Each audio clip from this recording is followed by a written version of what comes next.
V2 news కి స్వాగతం. బులెటిన్లో హెడ్లైన్స్ చూద్దాం. శ్రీకాళహస్తి ఆలయంలో ఘనంగా చిన్న కొట్టాయి ఉత్సవాలు. 6వ రోజు ఉత్సవాలలో భాగంగా స్వామి అమ్మవార్లకు పొగడ చెట్టు కింద ప్రత్యేక పూజలు. నృసింహ జయంతి సందర్భంగా కన్నప్ప కొండపై నృసింహ స్వామి వారి ఆలయంలో ప్రత్యేక పూజలు. పాల్గొన్న అధికారులు, భక్తులు. శ్రీకాళహస్తిలో ఘనంగా టీడీపీ ఎమ్మెల్యే అభ్యర్థి బొజ్జల సుధీర్ రెడ్డి జన్మదిన వేడుకలు. ఎస్సీసెల్ ఆధ్వర్యంలో కేక్ కట్ చేసి సంబరాల్లో పాల్గొన్న నేతలు, కార్యకర్తలు. ఉరందూరులోని ఘనంగా శ్రీ చెన్నకేశవ స్వామి వారి వార్షిక బ్రహ్మోత్సవాలు.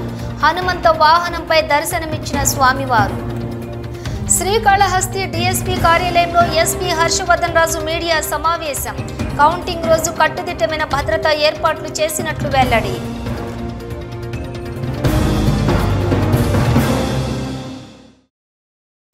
శ్రీకాళహస్తీశ్వర ఆలయంలోని చిన్న కోటాయి ఉత్సవాలు ఘనంగా జరుగుతున్నాయి. 6వ రోజు ఉత్సవాలలో భాగంగా స్వామి అమ్మవార్లకు ఆలయం ఆవరణలోని పొగడ చెట్టు కింద అభిషేకాదులు నిర్వహించి ప్రత్యేక పూజలు నిర్వహించారు. శ్రీకాళహస్తీశ్వర ఆలయంలో చిన్న కొట్టాయి ఉత్సవాలు ఘనంగా జరుగుతున్నాయి. 6వ రోజు ఉత్సవాలలో భాగంగా స్వామి అమ్మవార్లకు ఆలయ ఆవరణలోని పొగడ చెట్టు కింద అభిషేకాదులు నిర్వహించి ప్రత్యేక పూజలు నిర్వహించారు. ముందుగా ఆలయంలోని అలంకార మండపం వద్ద స్వామి అమ్మవార్ల ఉత్సవాలను అలంకరించి ప్రత్యేక పూజలు నిర్వహించారు. అనంతరం తర్వాత స్వామి అమ్మవార్ల ఉత్సవాలను ఊరేగింపుగా ఆవరణంలోనికి పొగడ చెట్టు కిందకు తెచ్చారు. కాగా ఇక్కడ చక్కగా వట్టివేళ్ల పరదాలు ఏర్పాటు చేశారు. స్వామి అమ్మవార్ల ఉత్సవాలకు షోడశాభిషేకాలు జరిపారు. ఆలయ అర్చకులు చక్కగా అలంకరించి పూజలు చేశారు. నైవేద్యాలు అందించారు. తర్వాత ఊరేగింపు జరిపారు. అలంకార మండపంలోని చేర్చారు. ఈ కార్యక్రమంలోని superintendent Nagabhushana Yadav, temple inspector Hari Yadav, యమాలయ అధికారులు పాల్గొన్నారు.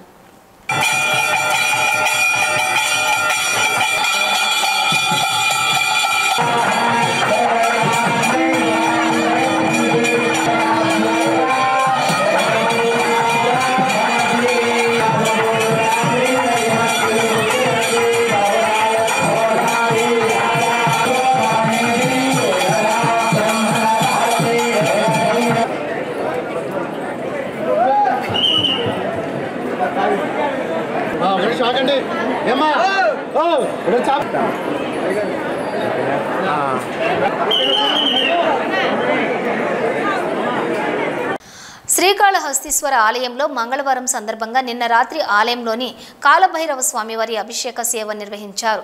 శ్రీ జ్ఞాన ప్రసూనాంబికా సమేత శ్రీకాళహస్తీశ్వర స్వామి ఏకాంత సేవ అనంతరం ఈ కార్యక్రమం నిర్వహించారు. దక్షిణ కాశీగా పేరుగాంచిన శ్రీకాళహస్తీశ్వర ఆలయంలో మంగళవారం సందర్భంగా నిన్న రాత్రి ఆలయంలో కాలభైరవ స్వామివారి అభిషేక సేవ నిర్వహించారు. ప్రతి మంగళవారం శ్రీ జ్ఞాన ప్రసూనాంబిక సమేత శ్రీకాళహస్తీశ్వర స్వామి ఏకాంత సేవ అనంతరం కాలభైరవ స్వామికి పాలు, పెరుగు, తేనె, విభూది, చందనం, కుంకుమ, నారికేల జలాలు, కందిపూడి, పన్నీరు జలాలు, అలాగే పలు రకాలైనటువంటి సుగంధ పరిమళ ద్రవ్యాలతోటి అభిషేకించారు. కాలభైరవ స్వామి వారికి వడమాలు, నిమ్మకాయల మాల, గజమాల తోటి కాలభైరవ స్వామిని శోభాయమానంగా అలంకరించి ధూపదీప నైవేద్యాలు సమర్పించారు. అనంతరం వేద మంత్రాల మధ్య మంగళ వాయిద్యాల నడుమ కాలభైరవ స్వామికి ఆలయ ప్రాకారోత్సవం వైభవంగా నిర్వహించారు. ఈ కార్యక్రమంలోని శ్రీకాళహస్తీశ్వర ఎన్వి నాగేశ్వరరావు కుటుంబ సమేతంగా ఆలయ సిబ్బంది, temple superintendent Nagabhushana Yadav, temple inspector Subrahmanyam, స్థానిక భక్తులు అధిక సంఖ్యలో పాల్గొని కాలభైరవ స్వామి వారిని దర్శించుకున్నారు.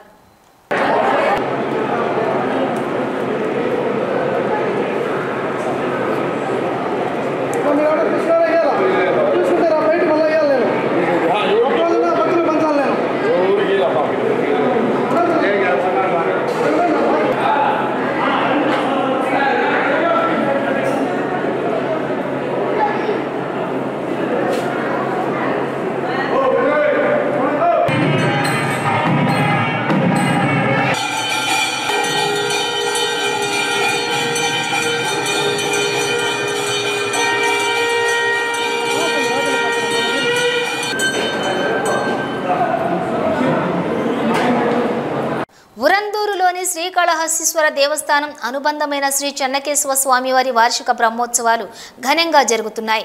ఇందులో భాగంగా నిన్న రాత్రి స్వామివారు హనుమంత వాహనంపై భక్తులకు దర్శనమిచ్చారు. శ్రీకాళహస్తీశ్వర దేవస్థానం అనుబంధమైన శ్రీ చెన్నకేశవ స్వామివారి వార్షిక బ్రహ్మోత్సవాలు ఘనంగా ఉరందూరు గ్రామంలోని వైభవంగా జరుగుతున్నాయి. ఇందులో భాగంగా నిన్న రాత్రి స్వామివారు హనుమంత వాహనంపై భక్తులకు దర్శనమిచ్చారు. ఆలయంలోని వార్షిక బ్రహ్మోత్సవం సందర్భంగా మంగళవారం చెన్నకేశవ స్వామి ఉత్సవమూర్తిని సుందరంగా పూలమాలలతోటి అలంకరించి హనుమంతు వాహనంపై స్వామివారిని కొలువు తీర్చారు. మంగళ వాయిద్యాలతోటి మేళతాళాలతోటి గ్రామ ఉత్సవం నిర్వహించారు. పెద్ద సంఖ్యలోని భక్తులు వాహన సేవలో పాల్గొన్నారు. అడుగడుగున స్వామివారికి మంగళ హారతులు పడుతూ గోవింద నామస్మరణలతోటి హోరెత్తించారు. తిరుపతి జిల్లా నూతన పోలీస్ సూపరింటెండెంట్గా బాధ్యతలు స్వీకరించిన వి హర్షవర్ధన్ రాజు శ్రీకాళహస్తిలోని డీఎస్పీ కార్యాలయంలో విలేకరుల సమావేశం నిర్వహించారు.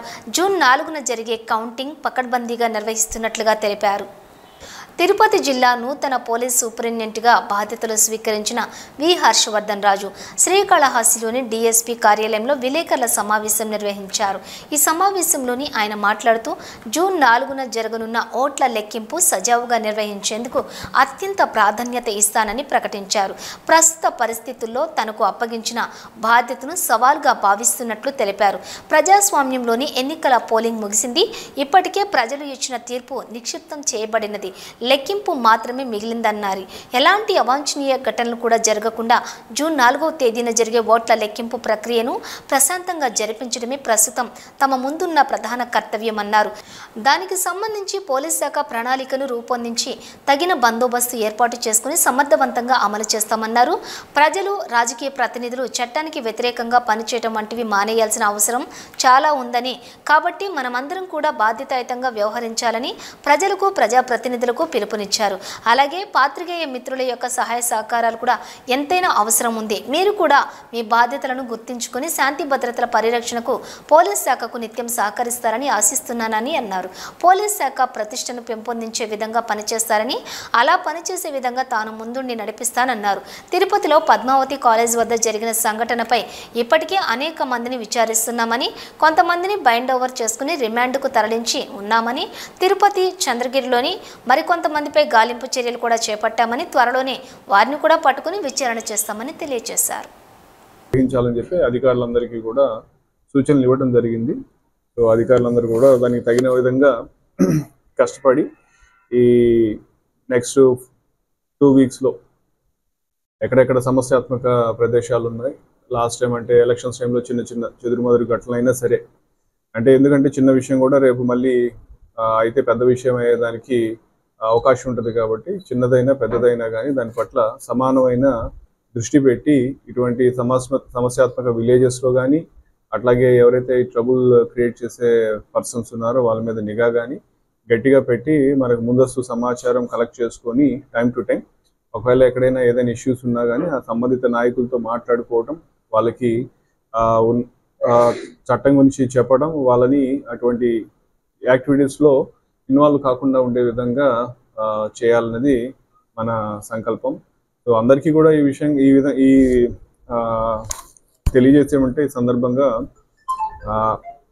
ఎలక్షన్స్ జరిగేటప్పుడు, ఓటింగ్ జరిగేటప్పుడు రకరకాలుగా భావోద్వేగాలు ఉంటాయి, చిన్న చిన్నవి మనం అర్థం చేసుకోగలం ఆ టైంలో. కానీ ఇప్పుడు ఎలక్షన్స్ అయిపోయినాయి, ఓటింగ్ ప్రజలు ఓటు వాళ్ళు కాస్ట్ చేశారు. సో ఇక కేవలం రిజల్ట్స్ అనేది ఈవీఎంస్లో నిక్షిప్తమైనాయి. సో కేవలం రిజల్ట్స్ ఒకటే రావాల్సి ఉంది.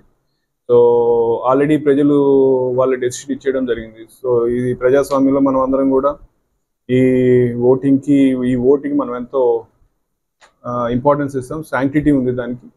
సో అందరూ కూడా, ప్రతి ఒక్కరు కూడా దీన్ని అర్థం చేసుకొని ఇంకా రానున్న రోజుల్లో ఇటువంటి ఇన్సిడెంట్స్, ఎటువంటి వాటికి పాల్పడకుండా ఉంటారని చెప్పి ఆశిస్తున్నాము.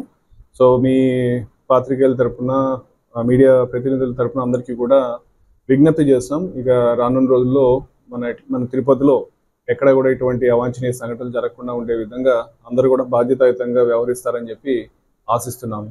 అండ్ ఇదే సందర్భంగా తెలియజేసేది ఏమంటే, ఈ విధంగా సంఘటనలు జరిగిన తర్వాత ఖచ్చితంగా కేసెస్ అవుతాయి. ఆ కేసెస్లో చాలామంది ఆ రోజు తెలిసి తెలియక వచ్చి పాల్గొన్న వాళ్ళు ఉంటారు, తెలిసి పాల్గొనే వాళ్ళు ఉంటారు, తెలియక పాల్గొనే వాళ్ళు ఉంటారు. వాళ్ళందరి మీద కేసులు అయినప్పుడు ఇప్పుడు అందరినీ కూడా మనం అరెస్టులు చేయడం జరుగుతూ ఉంది. ఇవి అరెస్టులతో ఆగవు, తర్వాత వాళ్ళ మీద షీట్స్ కూడా మనం ఓపెన్ చేయడం జరుగుతుంది. సో దానివల్ల వాళ్ళు రానున్న రోజుల్లో ఇబ్బంది పడే అవకాశం ఉంటుంది. సో కాబట్టి వాళ్ళకి ఇబ్బంది కావచ్చు, వాళ్ళ కుటుంబాలకి ఇబ్బంది కావచ్చు, పిల్లలు ఎవరైనా ఉంటే వాళ్ళకి ఉద్యోగాలు రాకుండా ఉండే అవకాశం ఉంటుంది, బయటికి పోయి చదువులకు వెళ్ళాలనుకుంటే పాస్పోర్ట్లు వచ్చే అవకాశం ఉండదు. సో ఇవన్నీ సమస్యలు ఉంటాయి. కాబట్టి ప్రజలు దీని అంతా ఒకసారి అర్థం చేసుకొని జరిగింది. సో రానున్న రోజుల్లో ఎటువంటి సంఘటనలకి ఇటువంటి వాటిలో పాల్గొనకుండా ఉంటారని చెప్పి నేను అందరికీ కూడా మరొకసారి విన్నవించుకుంటున్నాము. శ్రీకాళహస్తీశ్వర స్వామివారి దేవస్థానంకు అనుబంధ దేవాలయమైన భక్త కన్నప్ప కొండపై వెలిసిన శ్రీ లక్ష్మీ నరసింహ స్వామివారి జయంతి సందర్భంగా ప్రత్యేక అభిషేకాలను నిర్వహించారు. ఈ ఉత్సవాలలో ఆలయ అధికారులు, భక్తులు పాల్గొన్నారు. శ్రీకాళహస్తీశ్వర స్వామివారి దేవస్థానముకు అనుబంధ దేవాలయమైన భక్త కన్నప్ప కొండపై వెలిసిన శ్రీ లక్ష్మీ నరసింహ స్వామివారి జయంతి సందర్భంగా ప్రత్యేక అభిషేకాలను నిర్వహించారు.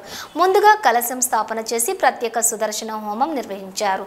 అలాగే అనంతరం శ్రీ లక్ష్మీ నరసింహ స్వామికి పాలు, పెరుగు, పంచామృతం, గంధం, పసుపు, కుంకుమల సుగంధం ద్రవ్యాలతోటి ప్రత్యేకంగా అభిషేకాన్ని నిర్ణయించారు.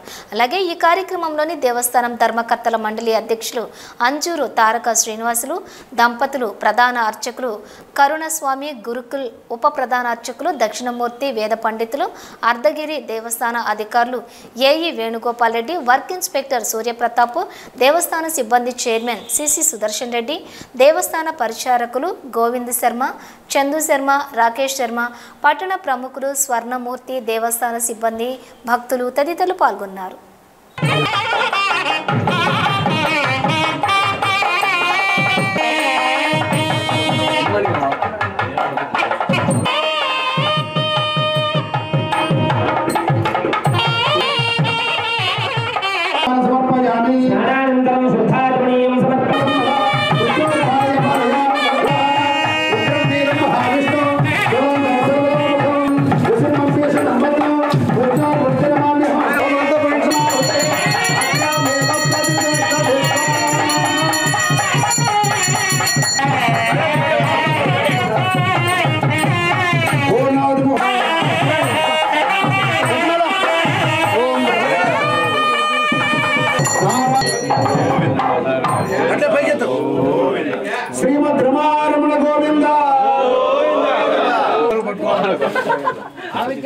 శ్రీకాళహస్తి నియోజకవర్గం టీడీపీ ఎమ్మెల్యే అభ్యర్థి బొజ్జల వెంకట సుధీర్ రెడ్డి 45వ జన్మదిన వేడుకలను టీడీపీ ఎస్ఎస్ఎల్ అధ్యక్షులు వెంకట సుబ్బయ్య ఆధ్వర్యంలో టీడీపీ కార్యాలయంలో ఘనంగా నిర్వహించారు.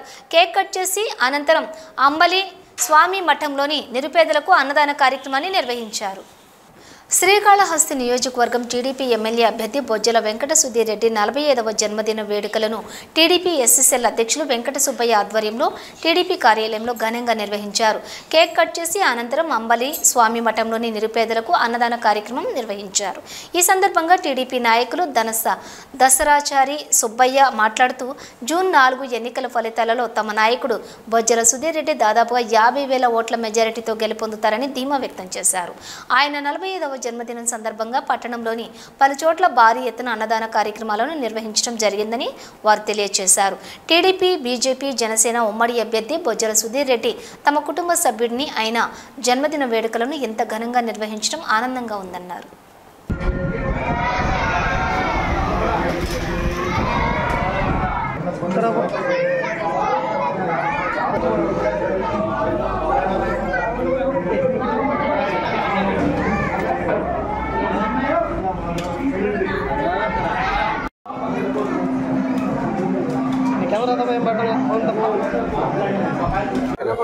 ఈరోజు శ్రీకాళహస్తి నియోజకవర్గ జనసేన, టీడీపీ, బీజేపీ ఉమ్మడి అభ్యర్థి అయినటువంటి బొజ్జల వెంకట సుధీర్ రెడ్డి గారికి 45వ జన్మదినోత్సవం సందర్భంగా ఇక్కడ అంబిలి స్వామి ఆశ్రమం వద్ద అన్నదానం చేయడం జరుగుతున్నది.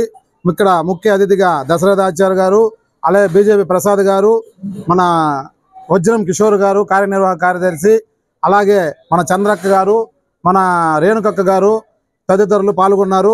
ముఖ్యంగా ఈసారి బొజ్జల వెంకట సుధీర్ రెడ్డి గారు జూన్ 4వ తేదీ అత్యధిక మెజార్టీతో 50,000 పైన చిలుకుతో గెలవబోతున్నారు. ఆయన తిరిగి ఎమ్మెల్యేగా కాళహస్తిని ఆయన ఎమ్మెల్యేగా రాబోతున్నారు. మళ్ళా వచ్చే సంవత్సరం 46వ జన్మదిన సందర్భంగా ఆయనకి ఇదే విధంగా మళ్ళా బ్రహ్మాండంగా అన్నదానం చేయడం జరుగుతుంది. కావున భక్తులందరూ ఇక్కడ విచ్చేసి అన్నదాన కార్యక్రమం జయప్రదం చేశారు. తెలుగుదేశం పార్టీ ఇన్ఛార్జి మరియు ఉమ్మడి బీజేపీ జనసేన టీడీపీ అభ్యర్థి అయినటువంటి బొజ్జల వెంకట సుధీర్ రెడ్డి గారు 45వ జన్మదిన సందర్భంగా మా తిరుపతి పార్లమెంట్ ఎస్టీసెల్ అధ్యక్షులు సుబ్బయ్య గారి ఆధ్వర్యంలో, అదేవిధంగా పట్టణ కార్యనిర్వాహక కార్యదర్శి కిషోరు నేతృత్వంలో ఈ యొక్క అన్నదాన కార్యక్రమం, అదేవిధంగా కేక్ కట్ చేసే కార్యక్రమం అంతా కూడా ఘనంగా చేయడం జరిగింది. అదేవిధంగా సిద్ధులయ్య గారు మన సిద్ధి సాయిబాబా గుడి దగ్గర, పోలూరు శ్రీనివాసులరెడ్డి గారు అదేవిధంగా అగ్రహారం సెంటర్లో, అదేవిధంగా జగన్నాథం నాయుడు గారు అక్కడ మెయిన్ రోడ్డు ఏపీ సీట్స్ కొడలి వద్ద, అదేవిధంగా భాస్కర్ ముదిరాజు, మణి ముదిరాజు తొట్టంబేడులో అనేకమైనటువంటి కార్యక్రమాలు వారి యొక్క జన్మదిన సందర్భంగా చేయడం అనేది చాలా చాలా అదృష్టము. ఎందుకంటే బొజ్జల గోపాలకృష్ణారెడ్డి గారి తనయుడు సుధీర్ రెడ్డి గారు మా తెలుగుదేశం పార్టీ జనసేన బీజేపీ కుటుంబ సభ్యుడు అని చెప్పుకోవాలి. మేము మా కుటుంబ సభ్యుడికి ఈరోజు ఘనంగా జన్మదినం వేడుకలు ఆయన లేకపోయినా కూడా ఆయన ఉండే కంటే కూడా ఎక్కువగా కూడా కార్యకర్తలు, నాయకులు, తెలుగుదేశం పార్టీ కేడర్ అంతా కూడా ఘనంగా ఆయన జన్మదినాన్ని జరుపుకున్నారు. ఆయన ఆయురారోగ్యాలతో, అదేవిధంగా 100 సంవత్సరాలు సుఖ సంతోషాలతో ఉన్నత శిఖరాల్లో ఉండాలని, రేపు 4వ తేదీ ఇచ్చే తీర్పు, ప్రజల తీర్పు నభూతో నా భవిష్యత్తుగా మంచి మెజారిటీతో గెలిచి వచ్చే రోజుల్లో ఆయన మాకు తిరుపతి పార్లమెంట్లో మంత్రిగా కూడా ఉండాలనేది మా అందరి యొక్క కోరిక. ఈ కార్యక్రమాలను నిర్వహించినటువంటి తెలుగుదేశం పార్టీ కుటుంబ సభ్యులకంతా కూడా ధన్యవాదాలు తెలియజేసుకుంటూ, వారి కుటుంబానికి ఎల్లవేళ కూడా దేవదేవుని ఆశీస్సులు ఉండాలని అందరం కూడా కోరుకుంటున్నాం. బీబీ అగ్రహారం నందు వెలసి ఉన్న గంగమ్మ ఆలయం గంగమ్మ జాతర వేడుకలు ఘనంగా నిర్వహించారు. పలు రకాల సుగంధ ద్రవ్యాలతో అమ్మవారికి అభిషేకాలు నిర్వహించి ప్రత్యేక పూజలు నిర్వహించారు. శ్రీకాళహస్తి పట్టణం బీబీ అగ్రహారంలోని గంగమ్మ జాతరను తిరుపతి గంగమ్మ జాతర రోజు నిర్వహించడం ఆనవాయితీగా వస్తున్న ఆచారం. అందులో భాగంగా బుధవారం బీబీ అగ్రహారం నందు వెలసి ఉన్న గంగమ్మ ఆలయం గంగమ్మ జాతర వేడుకలు ఘనంగా నిర్వహించారు. ముందుగా అమ్మవారి మూల విరాట్కు ఉదయం వివిధ రకాల సుగంధ ద్రవ్యాలతోటి అభిషేకాలు నిర్వహించి వివిధ పుష్పాలతోటి సుందరంగా అలంకరించారు. అనంతరం ఉత్సవ విగ్రహానికి వివిధ రకాల పుష్పాలతోటి, గజమాలతోటి సుందరంగా కొలువు తీర్చగా భక్తులు 1000 కళ్ళు దూతలతోటి, కోళ్లు, పొట్టేళ్లు బలులిచ్చి అమ్మవారిని దర్శించుకొని అమ్మవారి కృపా కటాక్షం పొందారు. ఈ కార్యక్రమంలోని ఏపీఎన్జీఓ అధ్యక్షులు చెంచురత్నం యాదవ్, జాతర కమిటీ యూత్ పాల్గొన్నారు. శ్రీకాళహస్తిలోని ఏఎం పుత్తూరు గంగమ్మ జాతర అత్యంత వైభవంగా నిర్వహిస్తున్నామన్నారు. అమ్మవారిని జ్యోతి గంగమ్మగా భక్తులకు దర్శన భాగ్యం కల్పించడం జరిగిందని ఆలయ అర్చకులు తెలిపారు. మంగళవారం రాత్రి అమ్మవారు ఊరేగింపుగా బయలుదేరి ఏఎం పుత్తూరులో జ్యోతి గంగమ్మగా కొలువై భక్తులకు దర్శనమిచ్చారు. ఈ రోజు రాత్రి 9 గంటలకు అమ్మవారిని నిమజ్జన కార్యక్రమం ఉంటుందని నిర్వాహకులు తెలిపారు. పెద్ద సంఖ్యలో భక్తులు అమ్మవారి జాతరలో పాల్గొని మొక్కులు తీర్చుకున్నారు. సార్వత్రిక ఎన్నికలలో అధికార వైఎస్ఆర్సీపీ అరాచకాలకు, అక్రమాలకు పాల్పడిందని బీజేపీ రాష్ట్ర అధికార ప్రతినిధి భానుప్రకాష్ రెడ్డి విమర్శించారు. ఈ మేరకు తిరుపతిలో మీడియా సమావేశం నిర్వహించారు. సార్వత్రిక ఎన్నికలలో అధికార వైఎస్ఆర్సీపీ అరాచకాలకు, అక్రమాలకు పాల్పడిందని బీజేపీ రాష్ట్ర అధికార ప్రతినిధి భానుప్రకాష్ రెడ్డి విమర్శించారు. ఆంధ్రప్రదేశ్లో ఉన్నామా, ఆఫ్ఘనిస్తాన్లో ఉన్నామా అని ప్రశ్నించారు. సార్వత్రిక ఎన్నికల్లోని అరాచకాలకు పాల్పడిన వైసీపీ ఆ నెపాన్ని ప్రతిపక్షాలపై నెడుతోందన్నారు. మాచర్లలో ఈవీఎంలను ఎమ్మెల్యే పగలగొట్టడం దారుణమన్నారు. ఈవీఎంలు ధ్వంసం చేయటం, ప్రశ్నించిన మహిళను దూషించిన మాచర్ల ఎమ్మెల్యేను సీఎం మంచివాడు అనటం విడ్డూరమన్నారు. ఏ పార్టీ అధికారంలోకి వచ్చినా 3 నెలల్లో వేట మొదలు పెడతామని తాడిపత్రి ఎమ్మెల్యే పెద్దారెడ్డి చెప్పడం ఎంతవరకు కరెక్ట్ అన్నారు. తెనాలిలో వైసీపీ ఎమ్మెల్యే ఓటర్ను చెంపదెబ్బ కొట్టడం దారుణమన్నారు. ఏపీలో జరుగుతున్న పరిణామాలు ప్రజాస్వామ్యానికి గొడ్డలి పెట్టు అన్నారు. ఆంధ్రప్రదేశ్లో ఉన్నామా, అటవీక రాజ్యంలో ఉన్నామా అన్నారు. ఏపీలో జరుగుతున్న పరిణామాలపై పురంధేశ్వరి కేంద్ర ఎన్నికల సంఘానికి లేఖ రాయడంలో తప్పేంటి అన్నారు. పురంధేశ్వరిపై సజ్జల రామకృష్ణారెడ్డి, అంబటి రాంబాబులు చేస్తున్న వ్యాఖ్యలు సరైంది కాదని, కూటమి అధికారంలోకి వచ్చింది అవినీతి, అక్రమాలు, దౌర్జన్యాలకు పాల్పడిన వైసీపీ ఎమ్మెల్యేలు ఖచ్చితంగా జైలుకు వెళతారన్నారు. శ్రీ తాతయ్య గుంట గంగమ్మ జాతర వేడుకగా ముగిశాయి. బుధవారం ఉదయం అమ్మవారి చంప తొలగింపు కార్యక్రమంతో 8 రోజుల పాటు వైభవంగా సాగిన జాతర పరిసమాప్తం అయింది. శ్రీ తాతయ్య గుంట గంగమ్మ జాతర వేడుకగా ముగిశాయి. బుధవారం ఉదయం అమ్మవారి చంప తొలగింపు కార్యక్రమంతో 8 రోజుల పాటు వైభవంగా సాగిన జాతర పరిసమాప్తమయ్యాయి. అమ్మవారి విశ్వరూప దర్శనాన్ని చూసేందుకు రాయలసీమ ప్రాంతం ప్రజలు పోటెత్తారు. ఆలయం ముందు భాగంలోని గంగమ్మ బొమ్మ తయారీలో దళితులు, కుమ్మరి, కంసాలి, చాకలి, మంగలి, గొల్ల వంటి మిరాసిదారులు పాల్గొంటారు. గంగమ్మ బొమ్మకు కావలసినంత బంకమట్టిని పక్కనే ఉన్నటువంటి కుమ్మరి వాళ్ళు బాగా పిసికి పక్కనున్న అచ్చారులకు అందించడం ఆనవాయితీ. అచ్చారులు నీలిమందు నూనెను రంగరించి గంగమ్మ ముఖానికి నీలి రంగును అద్దారు. బంగారు పూత పూసిన చేప ఆకారంలో చెక్కబడిన ముక్కెరను అలంకరించారు. బంగారం రంగురేకుల చెవులను గంగమ్మ బొమ్మకు జోడించారు. చెవులకు బంగారంలా మెరిసే సింగపూరు రేకుతో చేయబడిన కమ్మలు, జుంకీలను అలంకరిస్తారు. మంగళి వాళ్ళు గంగమ్మ బొమ్మ తల మీద, తల వెనుక తెల్ల వెంట్రుకలను దారాలాగా పేడి పొడవుగా వేలాడదీశారు. బంగారంలో దగదగ మెరిసే సింగపూర్ రేకుతోనే చేయబడిన నగిషీలు చెక్కబడినటువంటి కిరీటాన్ని అమ్మవారికి అలంకరించారు. కిరీటం క్రింద మల్లెపూలతోనూ కనకంబరాలతోనూ అలంకరిస్తారు. గంగమ్మ నుదురు భాగం అంతా కూడా ఎర్రని కుంకుమను పట్టీలా పెట్టారు. నుదురు భాగం మధ్యలో వెండితో చేసిన అడ్డనామాలను అమర్చారు. కనుబొమ్మల మధ్య గంధంతో పెద్ద బొట్టును పెట్టారు. గంగమ్మ బొమ్మ నోరు తెరుచుకొని ఉన్నట్లుగా రూపాన్ని పెట్టారు. ఇక నోటి నిండా ఎర్ర కుంకుమను నింపారు. వెదురు దెబ్బలతోటి చేసిన పళ్లను పెట్టారు. అనంతరం చాకలి వాళ్ళు తెచ్చిన చీరను గంగమ్మ బొమ్మకు చుట్టారు. గొల్లవాళ్లే తెచ్చిన మంగళసూత్రాలను గంగమ్మ మెళ్ళలో వేశారు. గంగమ్మ చీరకు ఒడిబాలును గొల్లవాళ్లే తెచ్చి పెట్టారు. కొద్దిసేపు బంగారు తాలిబొట్టును గంగమ్మ బొమ్మకు కట్టి తీశారు. కింద వెండితో చేసినటువంటి కన్నులను అమర్చుతారు. వెండి కన్నుల మధ్యలోని నల్లని కనుగుడ్లు పెట్టడానికి ఖాళీ ప్రదేశం ఉంటుంది. కనుగుడ్లను మాత్రం చివర్లో పెడతారు. నల్లగుడ్లను పెడితే గంగమ్మ బొమ్మకు ప్రాణం వచ్చినట్లుగా భావిస్తారు. తెల్లవారుజామున పేరంటాలు తాతయ్య గుంట గంగమ్మ గుడికి పేరంటాలు చేరుకున్నాయి. ఇక గుడి ముందు ఉన్న గంగమ్మ బొమ్మను చూస్తూనే పేరంటాలు వేషానికి పూనకం వచ్చి చిందులేసేటి చితితోటి హారతి సమర్పించింది. గంగమ్మ బొమ్మ దగ్గరుండే వారు పేరంటాలు వేషానికి హారతిచ్చి గంగమ్మ పూలహారాన్ని తీసి పేరంటాల వేషానికి వేస్తారు. తర్వాత చుట్టూ ఉన్నటువంటి జనం అరుపులు, కేకలు, కిలారింపులు అధికమవుతాయి. పంబల వాడు పంబను వాయిస్తుంటే పేరంటాలు వేషధారి పంబలకు అనుగుణంగా అడుగులేస్తూ ఆవేశంతో ఉద్రేకంతో గంగమ్మ బొమ్మ చంప దగ్గరుండే మట్టిని చేత్తో లాగేశారు. దీన్నే గంగమ్మ చంప నరకడం అంటారు. పేరంటాల వేషం వెనక్కు వెళ్ళిపోతూ ఎదురుపడ్డ వారికి ఒడిబాలులోని అక్షింతల్ని ఇస్తారు. తిరుపతి గంగ జాతర చాటింపుతోటి ప్రారంభమై వివిధ వేషాలతో, మృక్కులతోటి, వినోదాలతోటి, వ్యాపారాలతో, వివిధ పూజలతో సాగి చిట్టు చివర గంగమ్మ చెంప నరకడంతో పరిసమాప్తం అయింది. తిరుమల శ్రీ వెంకటేశ్వర స్వామి వారిని తెలంగాణ ముఖ్యమంత్రి రేవంత్ రెడ్డి దర్శించుకున్నారు. ఉదయం వీఐపీ విరామ సమయంలో కుటుంబ సభ్యులతో కలిసి స్వామివారి సేవలో పాల్గొని మొక్కులు చెల్లించుకున్నారు. తిరుమల వెంకటేశ్వర స్వామి వారిని తెలంగాణ ముఖ్యమంత్రి రేవంత్ రెడ్డి దర్శించుకున్నారు. ఉదయం వీఐపీ విరామ సమయంలో కుటుంబ సభ్యులతో కలిసి స్వామివారి సేవలో పాల్గొని మొక్కులు చెల్లించుకున్నారు. వైకుంఠ క్యూ కాంప్లెక్స్ నుంచి ఆలయంలోకి ప్రవేశించారు. ఆలయ మహాద్వారం వద్ద ఆలయ అధికారులు, అర్చకులు రేవంత్ రెడ్డికి స్వాగతం పలికి దర్శనం ఏర్పాట్లను చేశారు.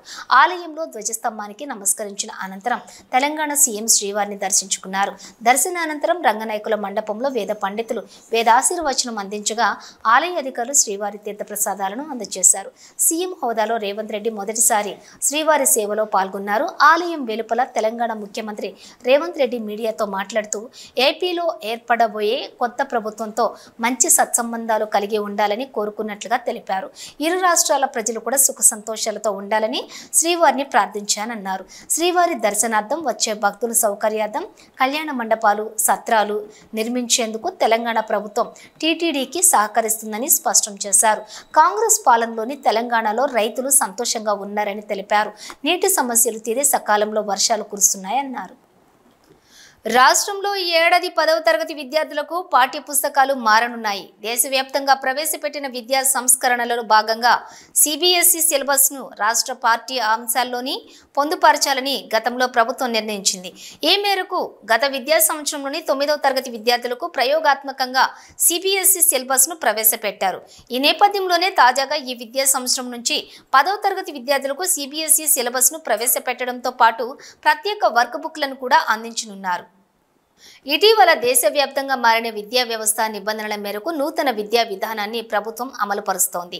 ఈ నేపథ్యంలోనే రానున్న విద్యా సంవత్సరం నుంచి 10వ తరగతిలో CBSE సిలబస్ను ప్రవేశపెట్టనుంది ప్రభుత్వం. దీనికి సంబంధించిన ఏర్పాట్లన్నీ ఇప్పటికే పూర్తి చేసిన విద్యాశాఖ అధికారులు పాఠ్యపుస్తకాల ముద్రణపై ప్రత్యేక దృష్టి పెట్టారు. ఇందులో భాగంగా నూతన పాఠ్యాంశాలతో కూడిన పాఠ్యపుస్తకాలు మండల కేంద్రాలకు చేరుతున్నాయి. గత ఏడాది 9వ తరగతిలోని CBSE సిలబస్ను తొలిసారిగా ప్రభుత్వం అమలు పరిచింది. ఈ నేపథ్యంలోనే ఈ ఏడాది నుంచి 10వ తరగతి విద్యార్థులకు కూడా సిలబస్ను పొందుపరుస్తున్నారు. పాత సిలబస్కు భిన్నంగా విద్యార్థుల్లోని నైపుణ్యాన్ని మెరుగుపరిచేలా కొత్త సిలబస్లోని పాఠ్యాంశాలు ఉంటాయని విద్యాశాఖ అధికారులు చెబుతున్నారు. గతంలో ఉన్న పాత సిలబస్లో తెలుగు, లెక్కలు, ఆంగ్లం, science, social, Hindi text books ఉండేవి. అయితే మారిన కొత్త సిలబస్లోని 11 రకాల టెక్స్ట్ పుస్తకాలు ఉన్నాయి. తెలుగు వాచకం, ఉపవాచకం, జీవశాస్త్రం, Geography, social history, economics, democratic, politics, గణిత శాస్త్రం, హిందీ వాచకం, ఉపవాచకం, ఇంగ్లీషు వాచకం, ఉపవాచకంతో పాటు వర్క్ పుస్తకాలు కూడా ఉంటున్నాయి. గతంలో ఉన్న పాత పాఠ్య పుస్తకాలలో పాఠ్యాంశాలను విద్యార్థులు శ్రద్ధగా విని తర్వాత అర్థం చేసుకుని అడిగిన ప్రశ్నలకు సమాధానం ఇచ్చే విధంగా ఉండేది. అయితే మారిన కొత్త సిలబస్ ప్రకారము విద్యార్థులు స్వయంగా ప్రయోగం చేసి తనలోని నైపుణ్యాన్ని మెరుగుపరుచుకునేలా ప్రత్యేక వర్క్ బుక్లను ఏర్పాటు చేశారు. ఈ నూతన విధానం ద్వారా విద్యార్థులలో సృజనాత్మకత శక్తి పెరగటంతో పాటు కంటెంట్ అంశాలపై కూడా పూర్తి పట్టు వస్తుందని విద్యా ప్రముఖులు కూడా భావిస్తున్నారు. తిరుమల దివ్యక్షేత్రంలోని భక్తుల రద్దీ కొనసాగుతోంది. దేశంలోని వివిధ ప్రాంతాల నుంచి శ్రీవారి దర్శనానికి తిరుమలకు వస్తూ ఉన్నారు భక్తులు. దీంతో స్వామివారి సర్వదర్శనానికి 24 గంటల సమయం పడుతోంది. గత 24 గంటల్లో స్వామివారిని 80,744 మంది భక్తులు దర్శించుకున్నారు. తిరుమల శ్రీవారి ఆలయంలో భక్తుల రద్దీ కొనసాగుతుంది. నిన్న తిరుమల శ్రీవారిని 80,744 మంది భక్తులు దర్శించుకున్నారు. నిన్న తిరుమల దివ్యక్షేత్రానికి వచ్చిన భక్తులలోని 35,726 మంది భక్తులు తలనీలాలు సమర్పించారు. నిన్న శ్రీవారి హుండీ ఆదాయం 3.67 కోట్లు. గత నెలలోని 300 రూపాయలు శీఘ్ర దర్శనం టికెట్లు బుక్ చేసుకున్న భక్తులకు ఈ మాసంలోని దర్శనాలు కొనసాగుతున్నాయి. ఇక సర్వదర్శనం భక్తులకు టోకెన్లు ఇచ్చే విధానాన్ని తిరిగి టీటీడీ పునఃప్రారంభించింది. దీంతో టైం స్లాట్లోని నిర్దేశించిన టోకెన్ల ప్రకారం దర్శనాలు చేసుకుంటూ ఉన్నారు సర్వదర్శనం భక్తులు. ఇక టైం స్లాట్లోని సర్వదర్శనం టోకెన్ దొరకని భక్తులు కూడా నేరుగా వైకుంఠం 2 నుంచి దర్శనాలకు అనుమతి ఇస్తున్నారు టీటీడీ అధికారులు. ప్రస్తుతం కంపార్ట్మెంట్లు అన్నీ నిండిపోయి కృష్ణతేజ గెస్ట్ హౌస్ వరకు భక్తులు వేచి ఉన్నారు. దీంతో శ్రీవారి సర్వదర్శనానికి 24 గంటల సమయం పడుతుంది. ఇక 300 రూపాయల శీఘ్ర దర్శనం టికెట్లు కలిగిన భక్తులకు 6 గంటల సమయం పడుతున్నట్లుగా సమాచారం. బులెటిన్ ముగించే ముందు హెడ్లైన్స్ మరోసారి. శ్రీకాళహస్తి ఆలయంలో ఘనంగా చిన్న కొట్టాయి ఉత్సవాలు. 6వ రోజు ఉత్సవాలలో భాగంగా స్వామి అమ్మవార్లకు పొగడ చెట్టు కింద ప్రత్యేక పూజలు. నృసింహ జయంతి సందర్భంగా కన్నప్ప కొండపై నృసింహ స్వామివారి ఆలయంలో ప్రత్యేక పూజలు. పాల్గొన్న అధికారులు, భక్తులు. శ్రీకాళహస్తిలో ఘనంగా టీడీపీ ఎమ్మెల్యే అభ్యర్థి బొజ్జల సుధీర్ రెడ్డి జన్మదిన వేడుకలు. ఎస్సీసెల్ ఆధ్వర్యంలో కేక్ కట్ చేసి సంబరాల్లో పాల్గొన్న నేతలు, కార్యకర్తలు. ఉరందూరులోని ఘనంగా శ్రీ చెన్నకేశవ స్వామివారి వార్షిక బ్రహ్మోత్సవాలు. హనుమంత వాహనంపై దర్శనమిచ్చిన స్వామివారు. శ్రీకాళహస్తి డీఎస్పీ కార్యాలయంలో ఎస్పీ హర్షవర్ధన్ రాజు మీడియా సమావేశం. కౌంటింగ్ రోజు కట్టుదిట్టమైన భద్రతా ఏర్పాట్లు చేసినట్లు వెల్లడి.